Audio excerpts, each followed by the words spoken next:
നമുക്കെപ്പോഴും ഹാപ്പി ആയിരിക്കാൻ പറ്റുമോ? ജീവിതം ഒരുപാട് പ്രതിസന്ധികളോട് കടന്നു പോകുമ്പോൾ പോസിറ്റീവ് ആയിരിക്കുക എന്ന് ആരെങ്കിലുമൊക്കെ നമ്മളോട് പറഞ്ഞാൽ നമുക്കത് നടക്കുന്ന കാര്യമല്ല.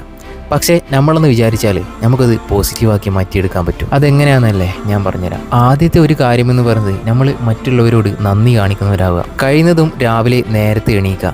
എണീറ്റ ശേഷം നമ്മുടെ ജീവിതത്തിലുള്ള നല്ല കാര്യങ്ങളെക്കുറിച്ച് ഒന്ന് ആലോചിച്ച് നോക്കുക. ദിവസത്തിൻ്റെ തുടക്കം തന്നെ നമ്മുടെ ജീവിതത്തിലുള്ള നല്ല കാര്യങ്ങളെക്കുറിച്ച് ഓർത്ത് തുടങ്ങിയ ശേഷം നമുക്ക് രണ്ടാമതായിട്ട് നമ്മളെ നെഗറ്റീവായിട്ടുള്ള ചിന്തകളെക്കുറിച്ച് ആലോചിക്കേണ്ടതേയില്ല. നമ്മൾ എന്ത് കാര്യം ചെയ്താലും നമ്മളെ തളർത്തുന്ന രീതിയിൽ സംസാരിക്കുന്നവരുമായിട്ട് കൂടുതൽ നിങ്ങൾ സമയം ചെലവഴിക്കാതിരിക്കുക. എപ്പോഴും മെൻ്റലി നമുക്ക് ഹാപ്പിനെസ് കിട്ടുന്ന കാര്യങ്ങളിൽ മാത്രം നിങ്ങൾ ഇടപഴകുക. മാറ്റം തുടങ്ങേണ്ടത് നമ്മുടെ ഉള്ളിൽ നിന്നാണ്. തോൽവികൾക്ക് ഇന്നും നാളെയൊന്നും അവസാനമില്ല. ഓരോ തോൽവികളും ഓരോ പുതിയ പാഠങ്ങളാണ്.